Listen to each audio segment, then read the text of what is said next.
자, 이제 시작해볼까요? 7-1 못 받은 사람. 없죠? 자, 이제 어디 한번 시작해볼게요. 오늘 7-1, 그 다음에 5월 학력평가 풀이할 거고요. 그리고 오늘 계층이동 마무리되고, 그 다음에 킬러 플러스라고 해서 표분석 마무리 요거 하고, 그리고 이제 다음 주부터는 유형 마스터로 들어갑니다. 자, 시작해볼게요. 선생님이 지난주에 우리 단원 키워드를 했었다?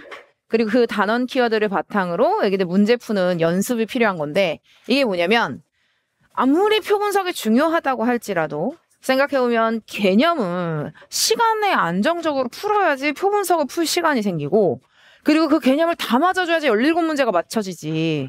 그래서 선생님이 지난주까지 4월 학력평가, 5월 학력평가에 기출문제들을 주면서 이야기했던 부분이, 선생님이 기출문제를 주기는 하는데 지금 실제로 요즘의 트렌드랑은 작년이나 재작년은 좀 달랐다. 성불평등 같은 경우에 안 나오기 좀 됐고 아마 안 나올 가능성이 훨씬 더 높은데, 기출문제에서는 성불평등이 있었는데 그거 무시해도 된다라고 얘기했는데 이번 5월에서도 성불평등은 안 나왔죠. 아마 6월에서도 성불평등은 나올 가능성이 좀 작습니다. 그래서 선생님이 계속 하는 말, 우리는 만점을 위해서 공부를 하고 있는 거예요. 그래서 선생님이 이제 애기들한테 자꾸 물어봤거든. 근데 대부분 다 40점 넘은 것 같아. 40점 안 된다고 얘기하는 친구가 한 명도 없는 것 같은 느낌이 있고. 그 다음에 이제 만점을 맞거나 혹은 하나를 틀리거나 두 개를 틀리는데, 이번에 표분석에서 이제 많이 어려웠었지. 실제로 어려운 문제 맞아요. 근데 오늘 이제 선생님이랑 그 표분석 문제를 풀 건데, 이게 오답률 순이었습니다. 오답률 순이 표분석으로 사회보장률도가 86%짜리 오답률이기 때문에 보통 시험이 어렵다라고 해도 78%, 79% 막 이 정도거든. 80% 넘는 건 어려운 게 맞아요. 그래서 86%짜리 사회보장제도 왜 애기들이 어려워했는지, 그리고 그 부분에 대해서 선생님이 또 강조해서 또 이야기를 할 부분이 있습니다. 그리고 개념이 문제였는데 4번 문제였을 거야. 양적 연구과정의 타당성이 오답률 2위였습니다. 근데 선생님이 계속 양적 연구과정의 타당성과 관련해서는 무슨 얘기를 하냐면, 평가원이 맘먹고 나 이거 오답률 1위 만들어야지 라고 하면 얘 그냥 오답률 1위로 올라갑니다. 2년 전에 기출문제, 즉 애기들 나중에 보면 6월 모의고사나 9월 모의고사 그 평가 문제 보면 알겠지만, 이거 6, 9월 전부 다 오답률 1위가 양적 연구과정의 타당성이었어. 성불평등도 아니고 인구부양비도 아니고 사회보장제도도 아니고 개념 문제인데, 왜 그러냐면 저건 개념 자체로도 심화이고, 저거를 어렵게 내면 정말 어렵게 낼 수 있고 쉽게 내면 쉽게 내는 형태로, 작년 같은 경우는 양적 연구과정의 타당성에 힘을 주지 않아서 오답률이 10위권 안에 있기는 했지만 5위권 안으로는 들어오지 않았었어요. 근데 그에 비해서 이번에는 오답률 2위로 갔죠. 길이감이 길어서 거기서 더 아이들이 좀 놀라고 당황하는 부분이 있는데, 이 부분은 있어요. 양적 연구과정의 타당성은 선생님이 킬러마스터 제일 마지막 파트에서 집중적으로 컨트롤할 겁니다. 이건 뭐냐면, 이게 양적 연구과정 타당성 아까도 얘기했듯이 개념에서 어렵게 마음먹으면 그게 오답률 1위로 올라가기 때문에 그 부분과 관련해가지고는 선생님이 킬마에서 제일 마지막 파트에 따로 넣어놨어요. 개념 마스터라고 해서.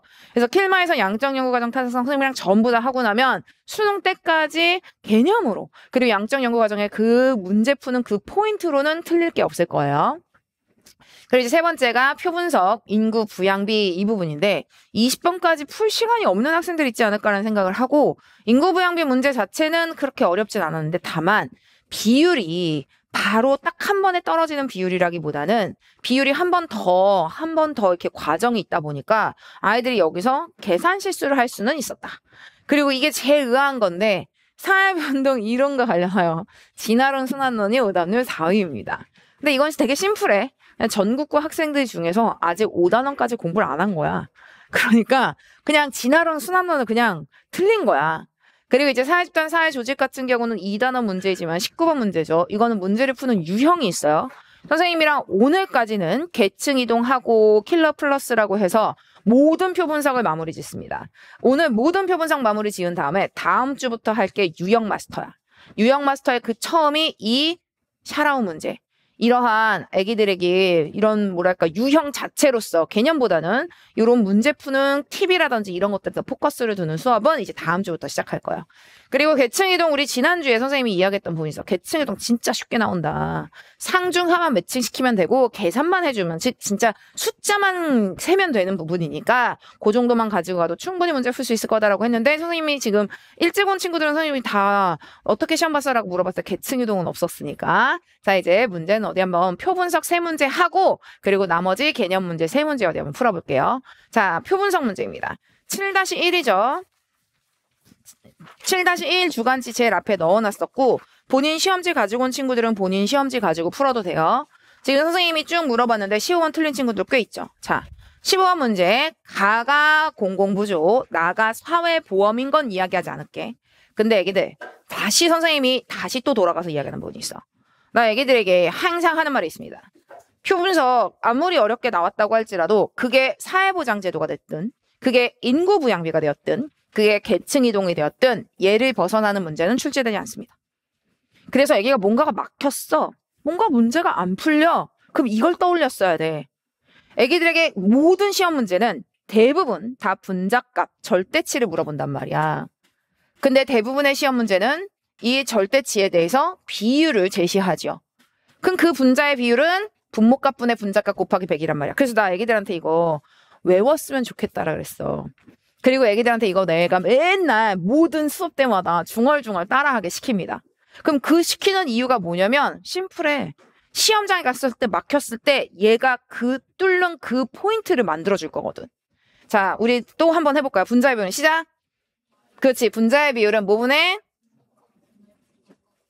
그렇지. 분자의 비율은 분모값분의 분자값 곱하기 100인데 진짜 중요한 건 이 분자값을 이렇게 물어봤을 때 얘지. 무엇은? 분자값은 뭐 곱하기? 애기야, 이걸 떠올렸어야 돼. 그리고 가장 중요한 포인트가 뭐냐라고 물어본다면 분모값 찾는 겁니다. 시험 문제의 실마리에 약 90%는 분모값 찾아가는 게 힘이야. 그럼 자, 이제 시작해 볼게요. 애기들 15번 문제 틀린 친구들 많은 이 상황에서 어디 보자. 선생님이 계속 15번 문제 이 부분은 있어요. 이거는 문제를 보는 힘이 있어야지. 문제를 보는 힘이라고 따지면 갑국은 A, B 지역으로만 이루어져 있고 자 보세요. A 지역, B 지역으로만 전체가 이루어진 상태에서 A의 비율과 B 비율과 전체의 비율이 나와 있다면 얘는 가중평균이라고. 그러면 선생님과 함께 얘 가중평균이라면 비율, 전체 비율 그리고 0점 찾기로 풀 수 있죠. 이거 가지고 문제 푸는 거야. 자, 어디 한번 볼게요. 이게 애기들이 문제를 푸는 실마리 어디서 막혔는지 잘 봐봐. A 지역, B 지역 전체가 있고 A 지역의 비율, 즉 B 지역의 비율이 나와 있고 전체의 비율이 나와 있다. 그리고 A 지역과 B 지역으로 전체가 구성되어 있다라고 하면 여기서 A들이 체크해야 되는 포인트 이거 가중평균으로 문제 풀 수 있는 문제이구나. 선생님의 문제풀이 즉 코드 1이죠. 코드 1이라고 따지면 얘 뭐야? 비율, 전체 비율. 그지? 비율, 전체 비율로 풀 수 있는 문제구나. 나 지금 더 이상 자세할 수 없다 버전으로 한번 풀어볼게요. 즉 처음에 실마리 자체를 잡아서 모든 문제 다 이런 실마리 어느 부분에서 놓쳤는지를 따져줘봐. 비율, 전체 비율이란 또는 0점 찾기로 풀 수 있는 문제다. 근데 진짜 중요한 부분은 바로 이 부분이죠. 자, 비율, 전체 비율. 전체 비율에 가까운 쪽이 큽니다. 근데 진짜 중요한 건 전체 비율에 가까운 쪽에 무슨 값이 큰 거야? 그렇지, 분모값. 나 이거 애기들에게 거의 세뇌시키듯이 얘기했어. 왜냐? 비율, 전체 비율이 가까운 쪽이 커요 라고 생각만 하는 친구들 중에서 정확하게 무슨 값이 큰지 모르고 그냥 크다라고만 생각하고 문제 틀리는 친구가 너무 많은 거야. 그래서 비율, 전체 비율. 자, 생각해보자. A 지역의 사회보험 수급자 비율, B 지역의 사회보험 수급자 비율이에요. 그렇다면 그 비율이 가까운 쪽에 분모값, 즉 B 지역의 사회보험 수급자 수가 많은 게 아니라 B 지역의 분모값, 전체 인구수가 많은 거야. 그러니 전체 인구수가 분모값이죠. 이 전체 인구수가 A지역보다 B지역이 20대 10으로 2대 1 이렇게 2배 많은 거야. 그리고 나서 분모값 찾아준 다음에 그 분모값에 분자비율 적용해서 분자값 찾아주는 문제입니다. 그러니까 그냥 비율이 가까운 쪽이 커요가 아니라 비율이 가까운 쪽에 분모값이 크고 그 분모값에 분자비율 적용했더니 얘는 40알파일 것이고 얘는 20알파가 되면서 얘는 오히려 분모값은 B가 더 크지만 분자값은 B지역보다 A지역이 더 크게 되는 이러한 결과를 낳게 되는 거야. 그래서 선생님이 이거 지난주에도 딱 이거 했었죠. 전체 비율이 가까운 쪽에 분모값이 크다. 지난주에 코드 1부터 코드 5까지 전부 다 복습하면서 그 분모값 찾아준 다음에 분자비율 적용해서 분자값 비교하는 것이다 라는 이야기 해줬습니다. 그럼 무슨 얘기냐? 그리고 또 선생님이 이 부분이 있어요. 잘 봐봐. 얘의 비율과 얘의 비율은 차이가 있습니다. 무슨 얘기냐? 얘는 해당 지역 인구 대비 여기에 네모.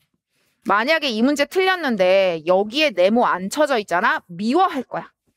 선생님이 이거 정말 모든 시험마다 수업 때마다 알파 대비 베타, 알파 중 베타, 알파에서 베타 차지. 이건 뭐냐면 베타의 비율이 나왔다 라고 이야기를 할 때 앞에 대비 앞이 분모값, 대비 뒤가 분자값이라고. 그러니까 잘 봐봐. 얘의 분모값과 얘의 분모값이 달라. 그래서 선생님이 딱 이거 보는 순간 아, 애기들 여기서 많이 틀렸겠다라고 생각했고 그리고 전국구 차원에서는 오답률 80% 정도 나오겠다라는 생각도 했습니다. 왜냐면 생각보다 아이들은 분모값을 잘 못 찾거든. 그럼 자 생각해봐. 해당 지역 인구 대비 가수급자, 해당 지역 인구 대비 나수급자야. 그럼 생각해봐. 우리는 비율, 전체 비율을 통해 이제 A지역, B지역의 사람 수를 알 수 있습니다. 선생님이 지금 두 가지를 해줄게요. 비율 A지역 60, B지역 40. 비율, 전체 비율. 전체 비율에 가까운 쪽에 무슨 값이 크다? 분모값이 크다. 몇 배 더 크냐? 여기가 12, 여기가 8이라면 3대 2가 됩니다. 그러면 이렇게 얘는 2일 때 얘는 3. 분모값이 얘가 2일 때 얘가 3이 되면서 전체는 5가 찾아졌어. 근데 여기서 중요한 건 얘의 분모값은 해당 지역 인구라는 거야. 자, 해당 지역 인구의 나수급자, 가수급자들입니다. 여기에 대한 분자값을 찾아준다면 선생님이 이것도 이야기했었어요.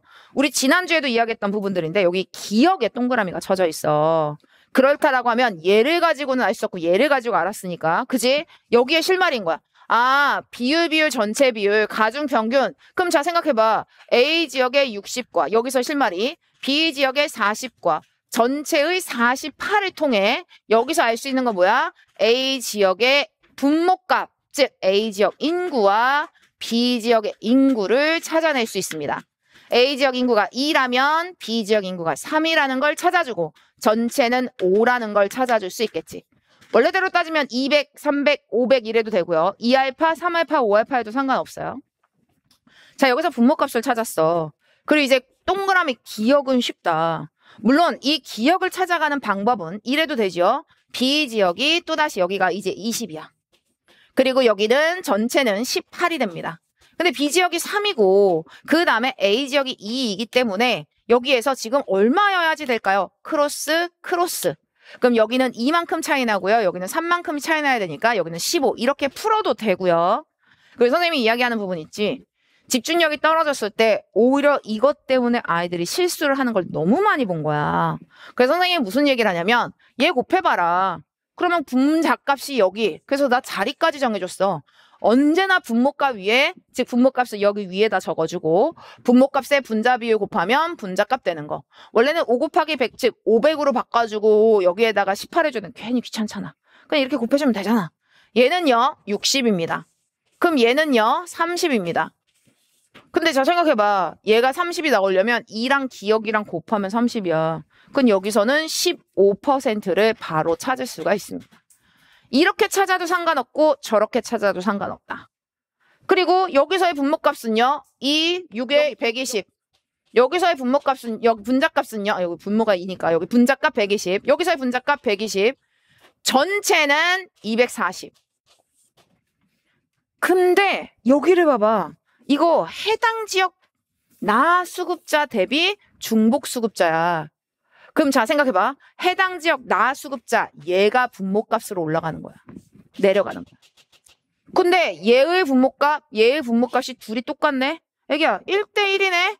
그러면 여기 딱 가운데여야 되는 20 끝. 이렇게 푸는 문제야. 근데 이거 대부분 다 어떻게 풀었을 거냐면 여기까지는 이제 익숙해져서 2대3 이렇게 찾았을 거야. 그리고 여기에다가 여기서 이게 여기 곱하면 30, 여기는 75, 그리고 여기에다가 다 더하면 105. 그럼 여기는 21%? 잘못 푼 거지. 왜? 이렇게 푼 친구들은 분모값을 해당 지역 나수급자로 잡아준 게 아니라 그냥 해당 지역 인구로 잡아준 거잖아. 그래서 선생님이 계속 하는 말이 뭐냐면 애기들이 뭔가가 막혔어. 그럼 결국은 전부 다 진짜 99% 분모값 찾아주지 못해서 그런 경우가 대부분입니다. 그래서 선생님이 애기들에게 힘을 키워주고 싶은 거는 자 이렇게 해서 얘네들의 A 지역 인구, B 지역 인구를 찾았어. 그래서 그 다음 세 번째 기억을 찾아줄 수 있어. 기억값 찾기. 그럼 기억값은 두 가지 방식으로 찾을 수 있죠. 첫 번째 분자값의 합. 분자값의 합수로 따지면 아까 얘기한 것처럼 여기 A 지역에 30이 분자값이어야 돼. 왜? B 지역 지금 60에 전체가 90이니까 얘가 30이라면 여기에 비율 얼마여야지 이 2대3에서 이렇게 곱해줘야지 30이 될까? 여기 15여야 되는 거야. 이렇게 해서 찾아줄 수도 있고요. 아까 선생님이 얘기했던 것처럼 이거는 선생님의 이제 선호, 본인들의 선호입니다.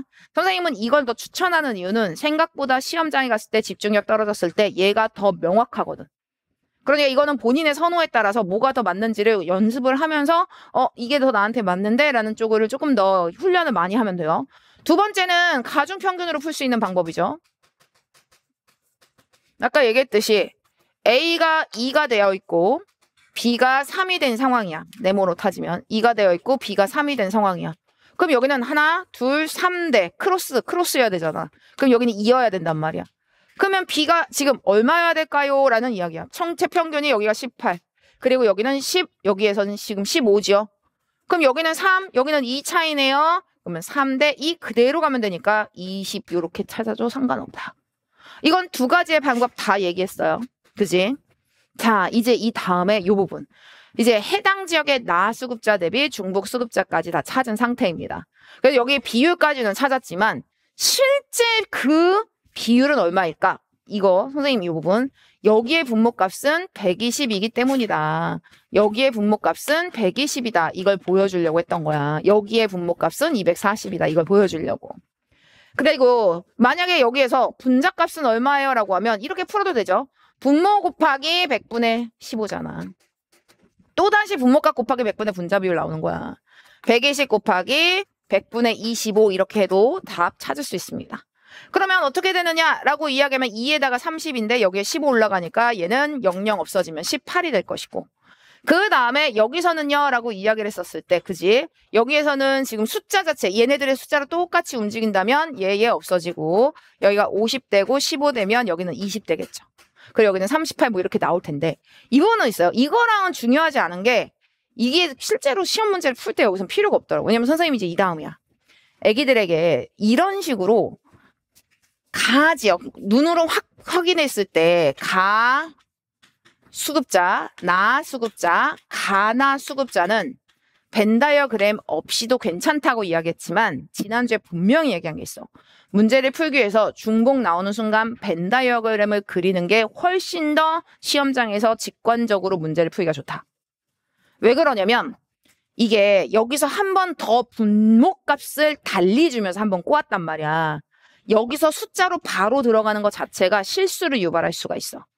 그러니까 이건 여기가 분모값이죠. 여기 분모값 100이라고 놓고 봤을 때 여기 분모값 100이라고 놓고 봤을 때 얘 어떻게 해야 되지를 찾아가 줘야 돼. 그러니까 생각해보면 이런 형태라면 진짜 이 해당 지역의 인구 대비 그 다음에 중복 수급자를 찾아줘야 돼. 그럼 선생님 이거 어떻게 찾아요? 다음 주부터 선생님의 얘기를 훈련시킵니다. 다음 주부터는 왜냐면 이번 주에 선생님이랑 표 분석이 마무리가 되잖아. 다음 주부터는 수업 시간 전에 약 한 3문제를 한 12분에서 13분 정도를 줄 거야. 그래서 사회보장제도 한 문제, 인구부양비 한 문제, 계층이동 한 문제를 풀고 해설을 하고 그 다음에 유형 마스터로 들어갑니다. 그건 뭐냐면 애기들이 6월 모의고사 볼 때까지도 계속 선생님이랑 3개의 문제를 계속 푸는 거고 그 3주제를 그리고 그런 거에 첫 번째가 다음 주에 선생님이 이걸 더 강력하게 훈련시킬게요. 자, 이제 애기들은 선생님과 함께 해당 지역 인구 대비가 아니라 이 앞이 다른 이야기가 나왔을 때를 어떻게 접근해야 되는지를 봐주자.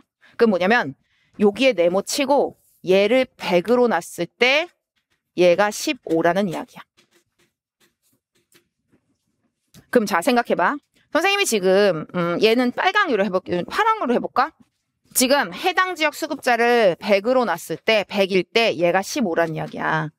그럼 B 지역에서 얘가 100일 때 나가 100일 때 얘가 15란 이야기야. 그럼 어떻게 푸는지 잘 봐봐. 지금 이거를 빼고 우선은 하는 방법은 알려줄게요. 그리고 여기다가 그대로 넣어보자. 그럼 자 보자. 여기 A 지역 하나만 해보고 그 다음 A, B를 같이 가볼게요. A 지역에서 가가 여기 그리고 나가 여기야. 그리고 전체가 이렇게 돼 있을 거야. 그리고 선생님이 그거 기억나시죠? 선생님이 지난주에 사회보장제도 이야기할 때 비율 맞춰준 다음에 거기에다 절대치 올리면 그냥 되는 거 그거 훈련했었잖아. 마찬가지로 전체를 100%라고 이야기를 한다라면 그지? 전체를 100%라고 한다면 자 봐봐. 해당 지역에 이제 가의 수급자는 15가 됩니다. 그러면 이 가가 15야. 그지? 15% 이렇게 되는 거야. 나는요. 나는 60%가 됩니다.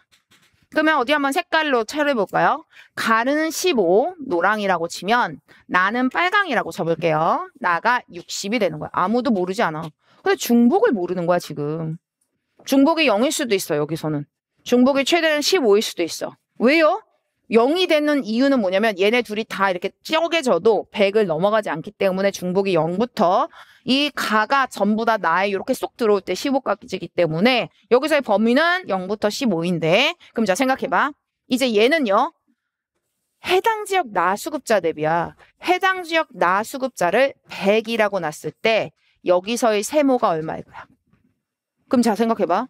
얘가 지금 세모가 15가 나온 거야. 그러면 자 생각해봐. 여기가 15대 전체가 100이라고. 그럼 다시 잘 봐봐. 이 그림을 잘 이해해봐. 15대 전체 100이라는 말이라고. 근데 이걸 60으로 가져가도 그 비율은 똑같이 유지돼야 됩니다. 그럼 이 얘기는 뭐야? 얘가 얼마야? 전체는 60인데 이 개념이지. 그러면 얘는 어떻게 해요? 라고 이야기를 하면 이렇게 하면 돼요. 여기에 비율로 가져가서 만약에 15대 100이야. 그래서 여기가 지금 3대 20이요. 그래서 3대 20 여기서 3배니까 여기도 3배요. 9 찾아가면 됩니다. 이걸 찾아가는 힘.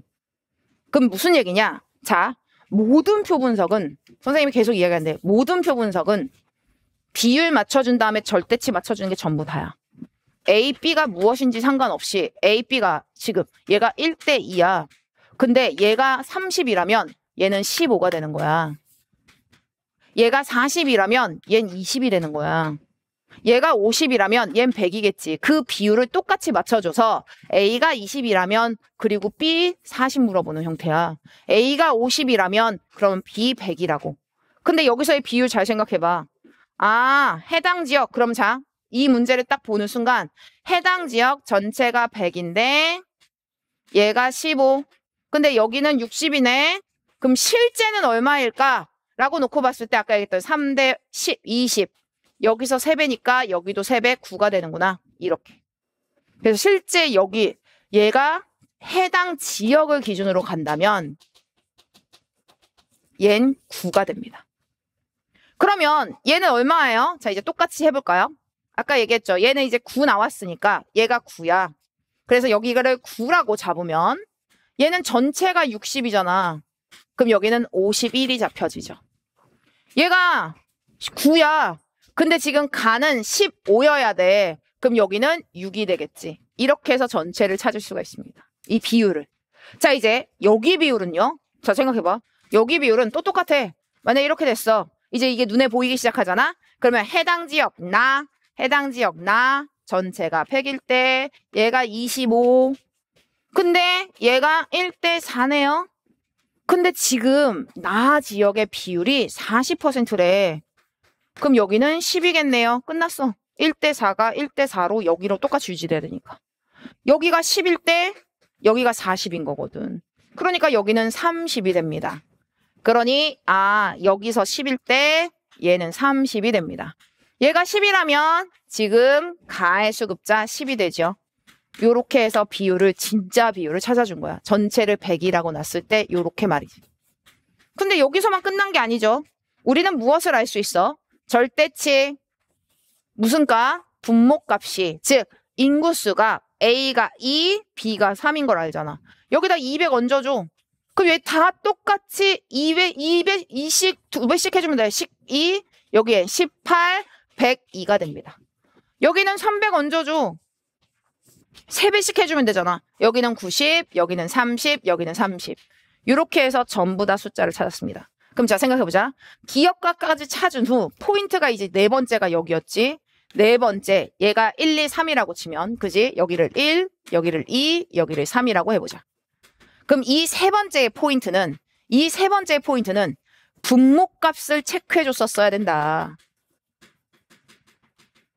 만약에 본인이 이 분모값을 놓쳤다라면 이 분모값을 체크하는 걸 내가 놓쳤구나. 여기서의 분모값은 해당 지역 나의 수급자구나. 이 개념.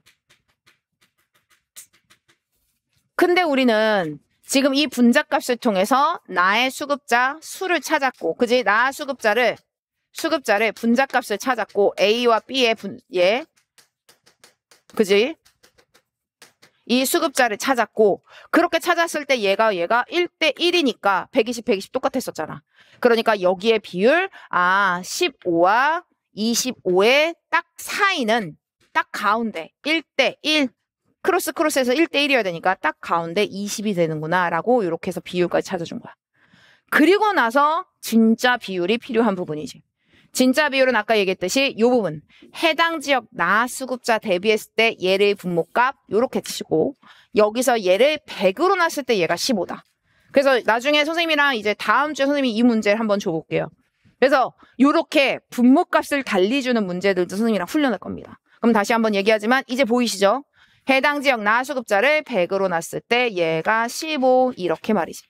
근데 실제 비율은 얘는 100이 아니라 실제 비율이 60이니까 그럴 때 얘는 얼마지? 얘가 3대 20이니까 그지? 여기에서 이렇게 3배 여기도 3배 얘는 9가 되는구나. 9일 때 60 여기는 51 이렇게 찾아주는 거야. 근데 이게 수능장까지 써먹는 가장 또 강력한 문제 중에 하나입니다. 왜냐하면 분모값을 달리 가는 부분들이 평가원에서 언제든지 낼 수 있는 부분들이거든. 그래서 이런 식으로 해서 비율 다 찾았어. 비율도 찾았고 거기에 절대치까지 올려준 것까지 찾았어요. 그리고 나서 이제 여기 기역을 보면 기역은 15, 니은은 20이다. 맞는 말이죠. 그리고 여기서 제일 중요한 부분 다시 얘기하지만 대비 앞에 네모 치셨나요? 선생님 언제나 대비 앞에 네모 치고 그게 분모값이다 라는 부분 상기시켜라 라고 이야기한 부분이죠. 그러니까 기역 맞는 말. 니은 금전적 지원을 원칙으로 하는 건 사회보험과 공공부조입니다. 얘와 얘가 이렇게 합쳐지는 거지. 그러면 얘 절대치. 얘 12, 18, 100이 더하면 132. 얘는 150. 당연히 B지역이 A지역보다 많다가 됩니다. 그 다음 디귿. 상호부조의 원리가 적용되는 해당되는 수급자 수. 상호부조가 사회보험이죠. 설마 이런 개념을 모르지 않을 테니까 얘네 더하면 120, 얘 더하면 120. 따라서 A지역이 B지역보다 많다가 아니라 같다가 됩니다. 그리고 리을. 선변자 복지 성격이 강한 제도에만 해당하는 거. 여기 공공부조에만이죠. 그러니 공공부조에만 해당하는 거 A지역이 B지역이 B지역이 A지역의 2배이다가 아니죠. 2배보다 크다죠. 따라서 답은 기역과 니은 골라 1번입니다. 대부분 다 1번 기역, 요 차이는 1번이래 기역이죠. 기역에서 21%라고 문제를 처음에 풀지 않았을까라는 걱정. 근데 그 실마리는 전부 다 분모값 체크야. 그래서 선생님이 항상 대비 앞에 네모치라고 하는 이유가 이 분모값이 무엇인지 그 분모값을 체크하는 연습이 필요하다라는 부분입니다. 이건 해당 지역 인구잖아. 그러니까 분모값이 전혀 다른 거라고. 근데 이걸 보는 눈을 가져야 돼, 첫 번째는. 그러니까 분모값을 찾아가는 연습이 필요하구나라는 부분들. 자, 이렇게 해서 이제 15번이 끝났다면 이제 인구부양비로 가볼게요. 인구부양비는 어려운 문제가 아니죠. 근데 왜 이게 아기들이 생각보다 좀 틀렸냐라고 놓고 본다면 이게 비율을 한 번 더 가는, 원래는 그냥 비율에서 바로 갈 수 있는데 이 부분에 있어요. 우선 조건이 두 개가 있습니다. 갑국의 전체 인구 20% 감소, 을국의 전체 인구 20% 증가, 경제성장의 동력은 부양인구에 비례하고 T년의 갑국과 을국 전체 인구는 동일하다라고 이야기를 했습니다. 자, 애기들, 이거는 선생님의 무의식 중에 나는 이거를 찾아가는 거, 애기들한테도 이걸 얘기해야겠다라고 생각했던 게 T년의 갑국과 을국 전체 인구가 동일하지. 전체 인구 동일할 때 보통 대부분 이 전체 인구를 100으로 가는 형태로 전체 100인 경우를 상정하면 문제 풀기가 쉬워집니다. 이게 실말이야. 그러니까 저거를 100으로 맞춰주는 연습을 하다 보면, 왜냐면 문제를 풀 때 기본적으로 뭐 80이어도 상관없지만 이렇게 상정할 경우 쉽게 풀리는 경우가 많습니다.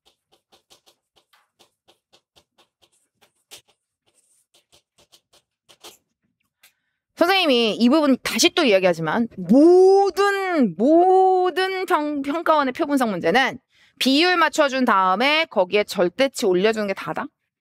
A, B, C가 상중하 계층이든 부양인구, 유소년인구, 노인인구이든 얘가 4대 5대 1이라고 쳐봐. 전체는 10이죠.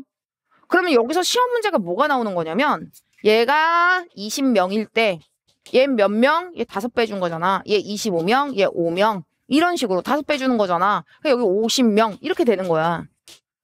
이 비율만 맞춰주면 이 비율 똑같이 움직여서 여기서 200명이라면 결국 비율은 20대, 25대, 5대가 나왔다고 쳐. 여기서 얘가 물론 50배지만 여기서 얘 10배라고 치면 여기도 10배 250, 여기서도 10배 50, 여기서도 10배 500 이렇게 되는 거야. 그러니까 라인만 맞춰주면 나중에 절대치를 올려주면 되는 거란 말이야. 그래서 라인을 굳이 비율로 가줄 필요는 없습니다. 비율이 필요할 때에는 비율로 가주면 되지만 굳이 비율이 필요가 없어. 그럼 자, 어디 한번 보자. 선생님 이거 그냥 예쁘게 옮겨만 적었어요. 노인 인구 100명 당, 애기야, 당 앞에가 또 100명이죠. 이거. 얘가 거기에 얘 몇 명이냐. 자, 노인 인구가 100일 때 얘 400이래. 노인 인구가 100일 때 부양 인구 220이래. 그래서 선생님 항상 유소년, 부양인구, 노인인구, 인구부양비 봐 이렇게 풉니다.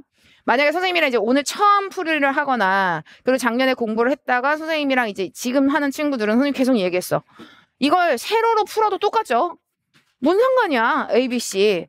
다만 선생님의 애기들에게 이야기하는 부분은 왜 선생님이 인구부양비 바로 푸냐면 이거 동그라미가 가상으로 동그라미가 있다라고 생각을 하는 거지 실제 동그라미가 있는 게 아니잖아. 그러니까 애기들 입장에서는 얘네들이 이렇게 띄워주면 그 위에 라인을 몇 가지를 많이 세울 수가 있어. 연습을 통해서 얘가 익숙해지면. 근데 박스형으로 그리잖아? 박스형으로 문제를 푸는 친구들도 있어요. 근데 박스형으로 풀면 얘가 한정돼. 그래서 나중에 이거 또 지우는 경우들이 있어. 그래서 이거는 본인이 선택을 하는 부분이지만 선생님이랑 문제를 풀 때 세로형으로 풀되 박스는 좀 버렸으면 좋겠습니다. 그래서 만약에 본인이 세로형이 익숙하더라고 하면 뭐 유분호 이런 식으로 풀고 있다면 상관없어. 얘가 이렇게 뒤집어진 거랑 똑같잖아. 선생님은 언제나 유소년 여기, 부양인구 여기, 노인인구 여기다 놓을 거고 비율만 지금 애기들이랑 맞으면 되죠. 근데 선생님이랑 이제 문제 풀기 시작하잖아. 이게 익숙해진단 말이야. 여기가 부양인구, 여기가 부양인구, 여기가 노인인구. 노인구 100일 때 얘 400. 얘가 100일 때 얘 220. 얘 100일 때 여기 500. 그지 여기죠. 그리고 여기가 100일 때 300이 나왔습니다. 그리고 이제 노령화 지수야. 노령화 지수는 유소년 인구 100일 때 나니까 유소년을 100으로 놨을 때 여기 노인 얼마가 드러나느냐. 그럼 얘는 뭐야? 유소년이 100일 때 노인이 20입니다. 그리고 갑국의 T 플러스 100년 노인 인구 100일 때 얘가 125가 되죠. 얘는요. 얘가 100일 때 얘 25가 되고요. 그 다음은요. 얘가 100일 때 얘가 100인데 이쯤 되면 똑같으니까 얘 100이네 이렇게 써줘도 상관없죠. 라인만 맞춰주면 되니까. 근데 라인이 너무 100짜리가 너무 크잖아? 그럼 좀 줄여주는 것도 필요해요. 그런데 우리가 선생님이 계속 얘기하지만 문제를 출제할 때 이미 갑국과 의국 전체 인구가 동일하대. 그러면 딱 봤을 때 얘 100%로 가주는 게 편하구나. 그럼 우선 한번 생각해보자. 얘가 지금 몇 대 몇이냐면 4대 1이야. 원래대로면 여기다 80 써주고 여기가 200 써주고 그냥 이러고 끝나도 돼. 그지? 그럼 얘는요. 여기가 1대 5야. 아니 5대 1이죠. 5대 1. 그럼 여기는 125야. 그러면 여기는 125면 250이라고. 그런데 이 부분이에요. 그럼 여기는요. 여기는 400이겠지. 그지? 왜냐면 여기 1대 4잖아. 그럼 이게 다 아래로 맞춰주든 위로 맞춰주든 상관이 없어. 그런데 우리가 전체 인구가 동일하다라고 했을 때 100으로 움직이면 계산하기가 좋단 말이야. 그럼 얘는 1000이 아니라 10씩만 깎아주면 여기 동그라미만 하나씩만 없애주면 되네. 여기 40, 여기 50, 여기 10 끝. 그럼 이렇게 동그라미 다 맞춰줬어. 얘는요. 얘를 200이니까 100으로만 맞춰주면 절반씩만 깎아주면 되잖아. 50, 40, 10 끝. 그 다음은요. 이제 그 다음이 이건 거야. 선생님이 왜 이 인구부양비 바에서 자리를 여기에 가상의 동그라미를 써놓냐면 절대치를 붙여주는 게 여기 나온단 말이야. 갑국의 전체 인구는 20% 감소요. 여기서 20% 감소하는 순간 얘는 80이 됩니다. 80이 되면 자 어디 한번 생각해보자. 여기서 얘가 지금 11대 여기에서 얘가 1일 그죠? 11대 여기가 20이고 그지? 그렇다라고 이야기하면 지금 여기서 얘는 4대 5잖아. 지금 4대 5잖아. 여기 4. 잠깐만. 여기가 4대 5잖아. 그럼 여기는 80이란 말이야. 예를 들자면 이런 식으로 얘네들의 비율을 다 맞춰줬어. 지금 여기에서 이 비율 자체가 여기서 전체에서 얘가 80이 내려가는 순간 이 비율 그대로 가지고 올라오면 돼. 지금 얘는 얼마가 되는데요? 라고 이야기하면 여기가 400이 되겠죠? 400이 지금 80이 된다고 5분의 1씩만 줄여주면 돼. 그럼 5분의 1씩으로 줄여주면요? 라고 이야기를 하면 5분의 1이요? 라고 했을 때 여기에서 얘 20. 이거는 이제 다 해줄게요. 5분의 1씩이죠. 5분의 1씩이죠. 5분의 1씩이죠. 이렇게 해주면 돼요. 이제 여기는요? 라고 이야기를 했었을 때 자 이것도 선생님 지저분해서 얘를 뺐어요. 여기에서 얘네들 동그라미 쳐주면 얘네들 40, 50, 10이죠. 자 이거 가지고 그대로 여기는 쉬우니까 120 가보자. 근데 아까 여기서 지금 이건 만약에 아까라고 생각해서 여기 1, 3, 1이야. 그리고 여기가 5야. 그리고 여기에 120이 되었다. 그럼 24씩 곱해줘서 24, 24 곱해줘서 72, 24 곱해줘서 24 해도 상관이 없고요. 비율만 맞춰주면 되니까 선생님 저는 그거보다 차라리 비율을 맞춰주는 게 좋아요 라고 하면 그래도 상관없죠. 굳이 1, 3, 1 그대로 움직여도 상관없잖아. 이거야. 비율만 맞춰주고 그 다음에 절대치를 올려주면 여기서 다 끝이라고. 얘도 마찬가지 아까 얘기했듯이 여기서 5분의 1로 줄여주는 거니까 20이었죠. 5분의 1 줄여주니까 아까 44였죠. 여긴 16이었죠. 이렇게 해가지고 다 찾을 수 있습니다. 절대치 다 찾았죠. 그지? 선생님은 저 여기다가 동그라미 쳐줬지만 예쁘게 그냥 옮겨만 적은 거죠. 얘네들. 요런 식으로. 그래서 애기들이 라인의 절대치 즉 라인의 비율만 하나만 찾아줘. 그리고 절대치를 연결하는 어떤 팁들이 있을 때 그게 전체 인구수가 되었든 노인 인구수가 되었든 그래서 라인을 맞춰준 다음에 라인 하나만 맞춰준 다음에 그리고 절대치만 연결시키면 됩니다. 하지만 이 부분 갑국과 의국의 전체 인구가 동일하다라고 이야기했을 때 얘네들을 100으로 맞춰주면 문제 풀기가 좀 수월한 부분이 있어요. 왜냐면 문제를 출제하는 사람 자체가 저걸 대부분 100%는 아니야. 80일 수도 있고 그러니까. 하지만 대부분 100으로 상정하고 문제를 만들다 보니까 오히려 저런 경우에는 100으로 놓고 풀면 조금 더 수월한 부분이 있다. 근데 뭐 200으로 맞춰도 상관없고요. 선생님 저는요.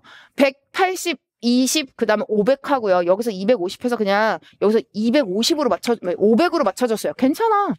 500으로 맞춰줘서 2.5씩 해줘도 다 상관없는데 굳이 이거는 숫자가 너무 커지니까. 그래서 그런 거지.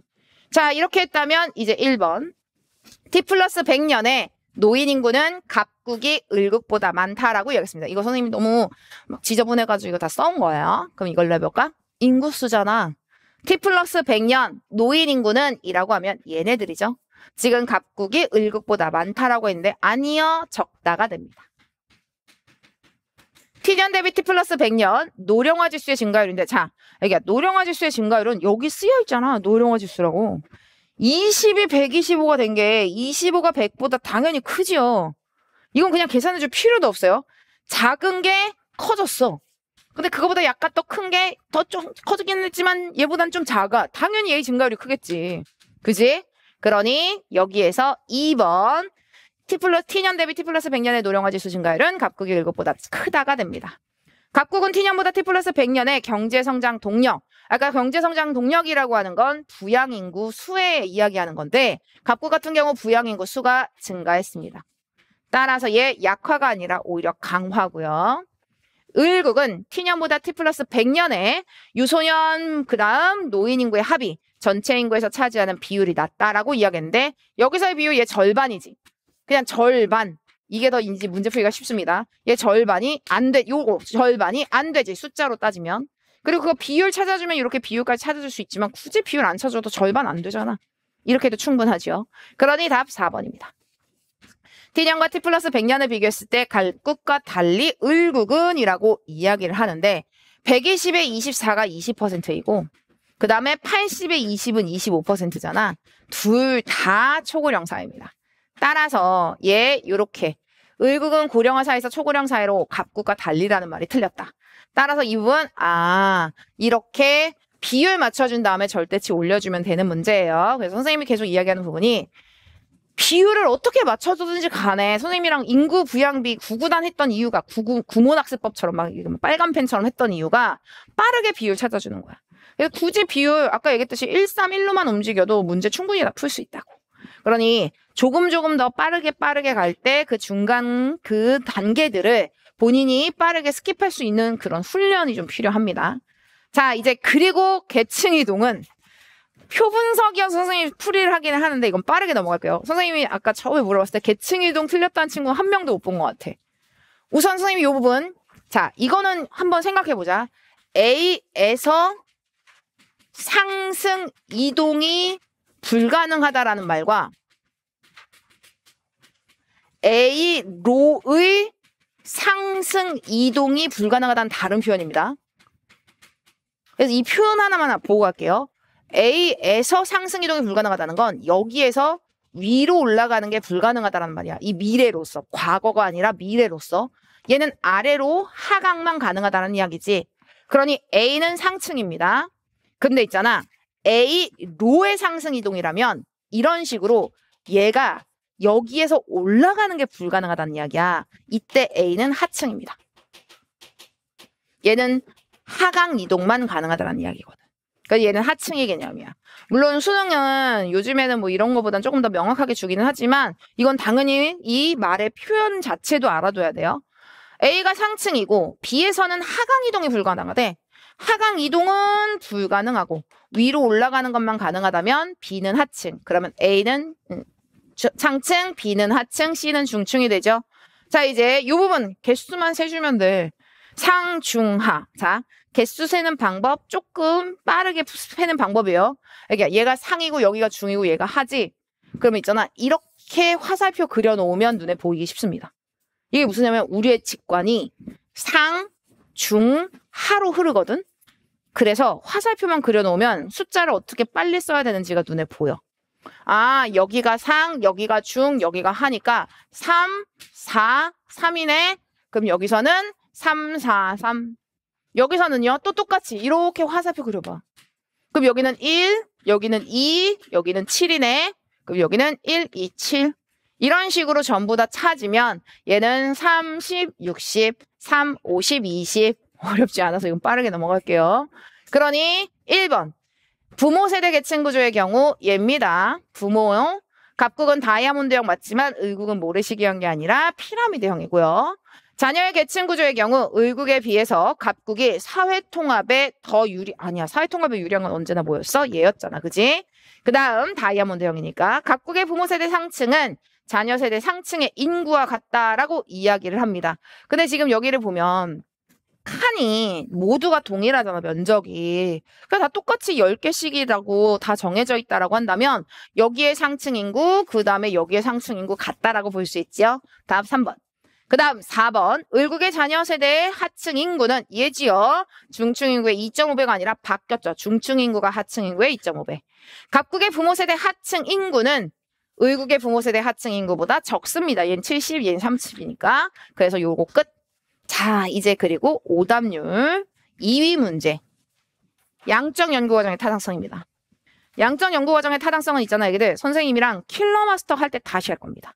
킬러 마스터 제일 뒤에 개념 마스터라는 유형이 있고 아까 선생님이 얘기했던 것처럼 그 파트에서 선생님이 양적 연구 과정을 진짜 처음부터 끝까지 다시 다 다룰 거고 그리고 그거 다루면 모든 문제는 다 풀립니다. 그럼 우선 어디 한번 이 길이감이 좀 길죠.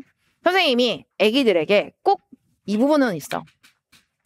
양적 연구 방법이라는 건 목표가 있습니다. 그 목적은 너무너무 중요해. 이건 뭐냐면 사회문화 현상의 규칙을 발견하는 거야. 다시 나중에 선생님이랑 개념 마스터 할 때 하겠지만 이 규칙을 발견한다는 게 목적인 게 너무 중요한 이유가 있어요. 이 규칙이 발견되는 건 얘 독립변인, 원인이지. 그리고 종속변인, 결과죠. 이 원인과 결과와의 상관관계를 찾아내는 것입니다. 그래서 문제를 푸는 방법, 원인에 네모치고 독립변인에 네모칠 거예요. 물론 오늘 또 선생님이 이런 식으로 풀어주기는 하지만 이걸 실제로 연습하고 이거를 마스터하는 시기는 킬러 마스터 제일 마지막 파트. 그리고 종속변인에 세모칠 겁니다. 독립변인과 종속변인을 이런 관계성을 파악하기 위해 자료 수집 방법이 있죠. 자료 수집 방법에 체크해서 얘가 질문지를 썼는지 얘가 면접을 썼는지 참여 관찰을 썼는지 당연히 양적 연구의 특성상 실험과 질문지가 가장 많이 나오긴 하지만 이거 외에도 문헌 연구도 나올 수 있고 기타 등등도 나올 수 있습니다. 이런 자료 수집 방법 체크하는 거. 그리고 있잖아. 모집단과 표본집단을 체크할 거예요. 모집단은 선생님과 약속 동그라미 그리고 표본집단 동그라미입니다. 그럼 모집단이 무엇이냐? 연구 주제의 전체 대상입니다. 어디서 찾을 수 있냐? 대부분 가설에서 표현되지만 만약에 가설에서 딱히 그런 것들이 표현되지 않다면 그냥 개인이야. 그런 경우는 모집단 자체가 아예 그걸 답으로 물어보는 경우가 별로 없는 경우가 대부분이죠. 표본집단이요. 얘가 중요합니다. 표본집단은 뭐예요? 자, 봐봐. 연구 진행을 위해 모집한 집단이라고 생각을 하면 되는데 이래서 아이들이 많이 틀려. 있잖아. 연구 진행을 위해 모집한 집단은 맞는데 정확하게는 이게 목표가 뭔데? 원인과 결과의 상관관계잖아. 그래서 있잖아. 얘는 뭐냐면 자료 수집의 대상입니다. 애기들 여기서 더 중요한 거 있어요. 어차피 나중에 한번 더 하긴 하지만 자료 수집의 대상만큼 더 중요한 포인트가 있습니다. 무슨 포인트? 종속변인 값을 보여주는 집단들입니다.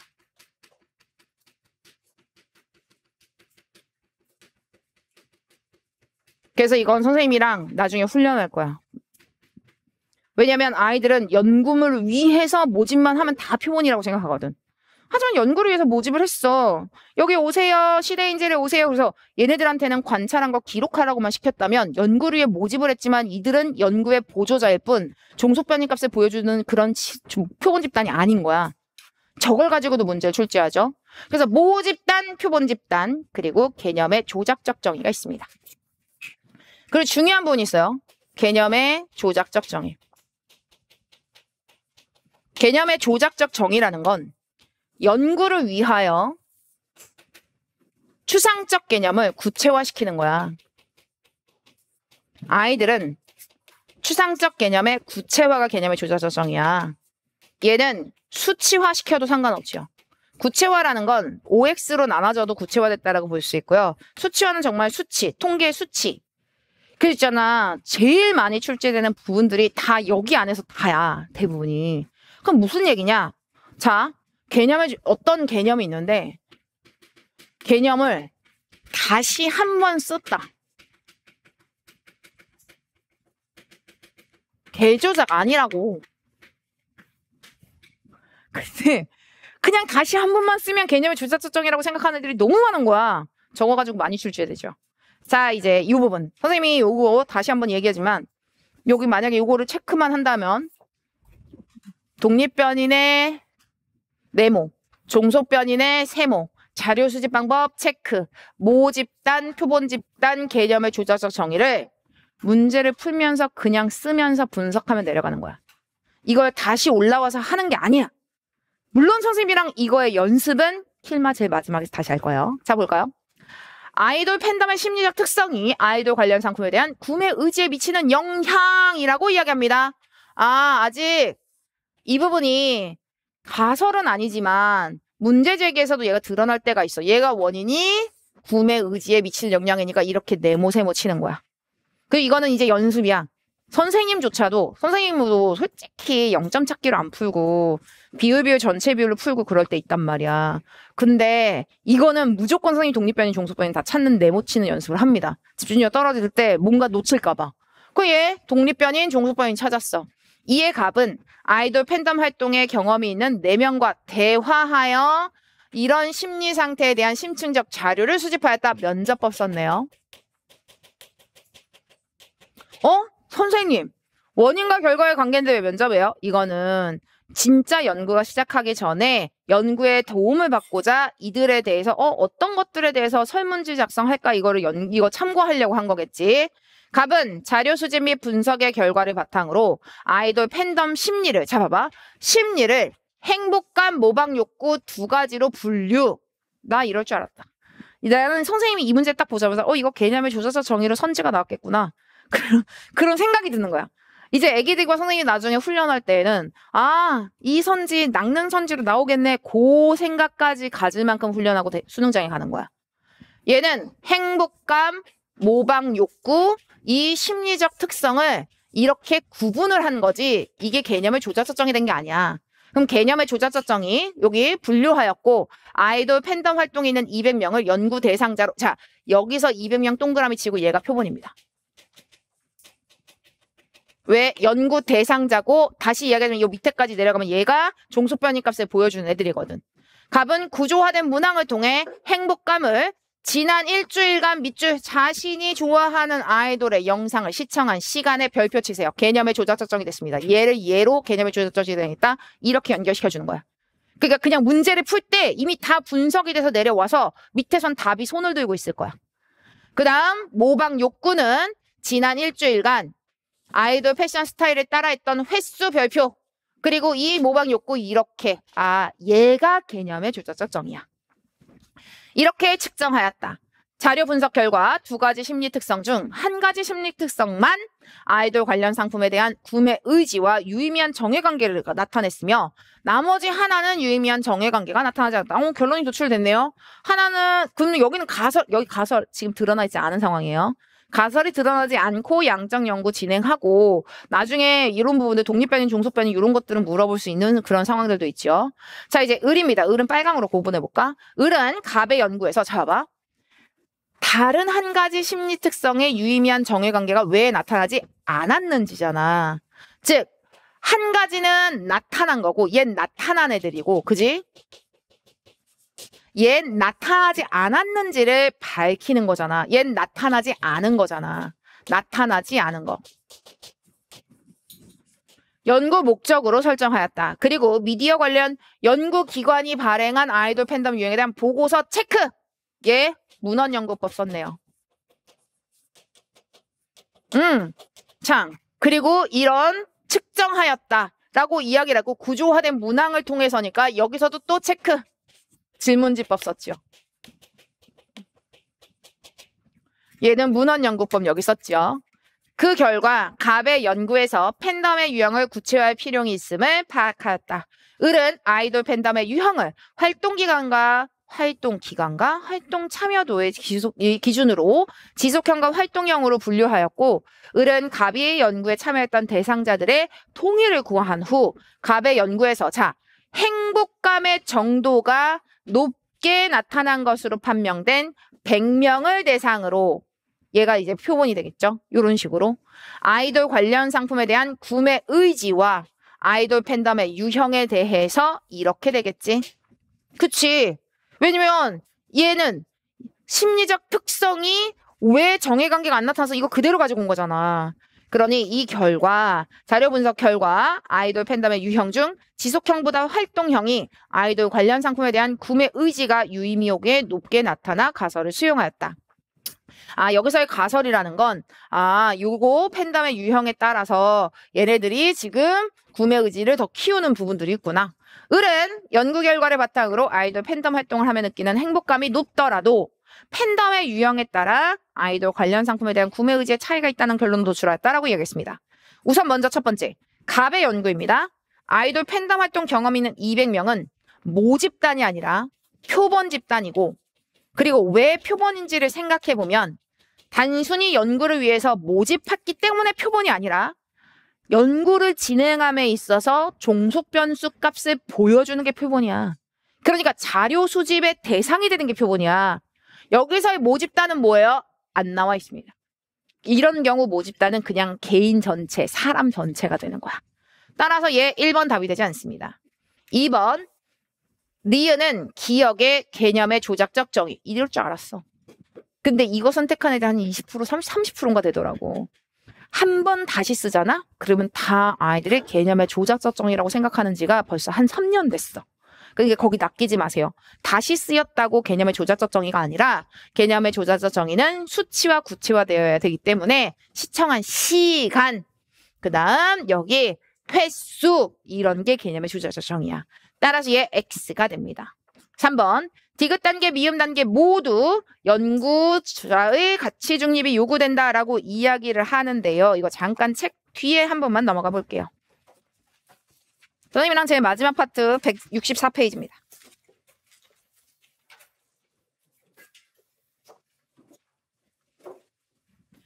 양적 연구 과정의 타당성이에요. 근데 여기 보면 알겠지만 164? 아니다. 162. 그게 더 잘 보이니까. 애기들 162페이지에 선생님 이거 띄워놨지. 이거 지울게요. 애기들 문제제기, 가설 설정, 연구 설계, 자료 수집, 자료 분석, 가설 검증, 일반화 활용. 선생님과 스펙트럼에서도 했던 내용인데 이건 그냥 진짜 찐 지식이야. 이건 찐 지식이 뭐냐면 양적 연구 과정의 타당성 문제가 나오는 순간 저 8단계가 머릿속에 따당하고 떠 있으면서 문제제기, 가설 설정, 연구 설계, 얘가 같이 개입의 단계들이야. 선생님이 색칠해 놓은 게. 문제제기, 가설 설정, 연구 설계, 활용은 같이 개입. 그리고 가설 설정 시작하고 자료 수집으로 가는 그 과정은 연역적 추론의 과정. 그 다음 자료 수집 시작해서 그리고 일반화까지가 귀납적 추론의 과정. 그리고 문제제기와 가설 설정 사이에 문헌 연구를 통한 선행 연구가 대부분이고, 여기에서 그 다음 연구 설계 첫 번째 단계가 개념의 조작적 정의까지.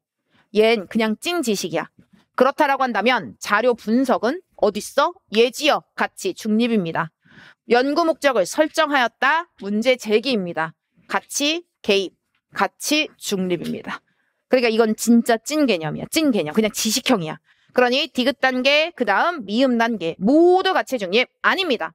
연구 목적을 설정하는 건 여기 문제 제기 단계에서는 가치가 개입되는 단계야. 선생님이랑 이거 나중에 여기서부터 보면 알겠지만 뒷파트 이만큼 도독하게 도톰하게 거기서 양적 연구 과정의 타당성만 선생님이랑 한꺼번에 정리를 쫙 한 번에 정리할 거예요. 자, 이제 리을입니다. 다른 한 가지 심리적인 특성이 유의미한 정의 관계가 나타나지 않았는지. 그럼 자 봐봐. 나타나지 않아서 행복감이래. 행복감과 모방 욕구 중에 행복감에 대해서 이야기하고 있다면 나타나지 않은 게 행복감인 거야. 그럼 나머지 하나, 얘는 나타난 게 되겠죠. 그러니 리을은 모방 욕구이다. 맞는 말입니다. 그리고 미음, 을의 연구에서 비읍, 애기야 여기 세모 쳐있지? 비읍이 뭐야? 종속변인. 여기 네모 쳐있지? 얘 뭐야? 독립변인. 이렇게 따라서 얘 뒤바뀌었죠. 이건 감으로 푸는 문제가 아니야. 여기서도 분명히 이 문제 틀린 친구들이 있을 겁니다. 왜냐면 이건 개념 중에서도 까다로운 개념인데 이거 감으로 푸는 문제가 아니라 선생님이 아까 이 8단계 딱 보여주는 것처럼 지식형 문제이자 바로 이거. 독립변인 네모 치고 종속변인 세모 치고 모집단에 동그라미 치고 표본집단 동그라미 치고 개념의 조작조정이 찾아주는 연습해주고 그리고 정확하게 이게 가설이 검증됐는지 그 다음에 가설이 검증됐는지 안 됐는지 대부분 다 검증되죠. 가설이 검증되었다고 할지라도 가설이 수용됐는지 기각되었는지는 거기에서 또 한번 확인을 해줘야 되는 거. 이런 것들 선생님이 나중에 개념 마스터 할 때 할게요. 자, 이제 그 다음. 이건 그냥 말로만 할게요. 오답률 4위 60.2%지만 이거는 그냥 진짜 심플해. 그냥 이건 지금 4월 그리고 5월 넘어간 이 시기에 5단원까지 공부를 하지 않은 아이들이 많다라는 걸 보여주는 문제입니다. 어떻게 이걸 틀릴 수가 있어? 애기야, 갑은 순환론이고 을은 진화론이잖아. 그렇다면 답은 당연히 2번입니다. 미분화된 상태에서 분화된 상태로 변동한다. 진화론. 세극주의의 역사를 정당화하는 수단으로 악용될 수 있다는 비판을 받는 건 진화론. 운명론적 관점은 순환론에 해당돼요. 그 다음 사회변동이 곧 발전이다. 진화론. 그리고 변동 방향을 예측하고 대응하기가 어렵다라고 보는 건 오히려 진화론보다는 순환론이죠. 진화론은 언제나 예측하고 대응할 수 있다고 생각하잖아. 하지만 순환론 같은 경우는 지금이 흥의 시대인지 망의 시대인지를 정확하게 판가름하기가 어려워. 그러다 보니까 예측하여 대응하기 어렵다라고 보는 건 갑순환론. 이건 빠르게 넘어갑니다. 자, 19번. 오답률 5위이지만 이건 샷아웃 문제라고 선생님이 명명합니다. 나중에 선생님이랑 이거 다음 주에 딱 시작합니다. 샷아웃 문제는 두 가지야. 무엇이냐면 이걸 샷아웃이라고 표현해요, 선생님이. 그럼 이거 왜 샷아웃이냐? 마음의 준비가 필요해. 이 문제 딱 나오는 순간 마음의 준비는 무슨 얘기냐? 아, 이거 샷아웃 문제네. 두 가지가 포인트가 돼요. 즉, 소속 집단 또는 소속의 조직을 묻는 것과 그 다음 여기에서 얘는 하나는 적혀있는에 대한 이야기입니다. 그래서 나중에 선생님이랑 같이 하겠지만 이 문제의 시작은 샷아웃 문제라 그랬죠. 나는 가만히 있어도 남들이 나의 이름을 불러주면 나는 샷아웃 당한 거야. 그러니까 만약에 예를 들면 이런 경우가 있어요. 나는 만약에 예를 들면 시대인지에서 함께 일하는 무슨 전현정 선생님은 선생님이 전현정 선생님이라고 이제 수리논술 선생님인데 내가 되게 좋아하거든. 그럼 전현정 선생님은 뭐 이런 식으로 생각해봐. 전현정 선생님은 내가 지금 자기 얘기하고 있는지 아예 몰라. 근데 내가 전현정 선생님을 샷아웃한 거야. 그래서 이 전 선생님은 시대인지에 다니고 있다라는 걸 확인된 거지. 이런 식으로 이 문제는 두 가지. 적혀 있는과 소속 집단, 소속 조직을 나누고입니다. 얘는 이제 사회 집단이죠. 그래서 있잖아. 왼쪽이나 오른쪽으로 소속되어 있는 집단이나 소속되어 있는 애들을 적어주시고요. 그 다음에 여기에는 동그라미를 쳐서 적혀있는 애를 찾는 거야. 그럼 무슨 얘기냐? 먼저 보기부터 스캔. 마음의 준비가 되어 있느냐 안 돼 있느냐의 차이가 있거든. 선생님이랑 이건 다음 주에 훈련할 거예요. 얘는 적혀있는부터 이제 이야기하기 때문에 아, 여기 대답한 내용에 라는 내용이 있네. 이렇다라고 한다면 여기 우리 이거 스펙트럼에서도 했었어요. 그렇다라고 한다면 읽어주면서 갑과 을이 대답한 내용이기 때문에 읽어주면서 사회집단, 사회조직, 사회와 기관에 해당하는 것들을 동그라미 쳐주는 거야. 그리고 소속되어 있는 건 여기다가 쓰면 오히려 자꾸 실수합니다. 오른쪽에 써주라 그랬어요. 같이 볼까요? 2번 전국대학생 토론회 대회에서 우승한 땡땡 지역 토론 동호회 대표 학생들. 얘네 둘 다 땡땡 지역 토론 동호회에 들어가 있는 거네요. 얘도 땡땡 지역 토론 동호회에 같이 있겠지. 그러니까 이런 식으로 적어주는 거야. 그 다음 저는 저와 을은 다이아 대학에 다니고 있습니다. 그냥 이렇게만 써도 상관없죠. 제가 땡땡 지역 토론회를 처음 만들었고 교내 사회탐구 동아리 회원으로 저와 함께 활동하고 있는 을에게라고 하니까 얘네 교내 사탐 동아리 교내 사탐 동아리 저는 땡땡 지역 봉사단체와 그래서 여기는 체크하면서 동그라미 이렇게 쳐주는 거야. 저는 땡땡 지역 봉사단체와 교내 학생회에서 부회장을 경험하고 있습니다. 얘는 땡땡 지역 봉사단체. 그지? 지역 봉사단체. 봉단 이렇게만 쓰면 되죠. 그 다음에 교내 뭐 하는 일이 이렇게 많아. 이 현실성이 없어. 문제를 내기 위해서 한 사람이 지금 몇 개를 하고 있는 거지. 근데 얘는 이렇게 하고 있다. 그래. 부회장을 겸하고 있습니다. 너무 바빴어요. 그래도 토론대회를 준비하면서 많이 배웠고 향후 신문사 취업에 여기 소속이 되어 있진 않지만 적혀있는 이니까 동그라미 쳐주는 거야. 갑과 을이 함께 속한 이익사회입니다. 이렇게 세 개죠.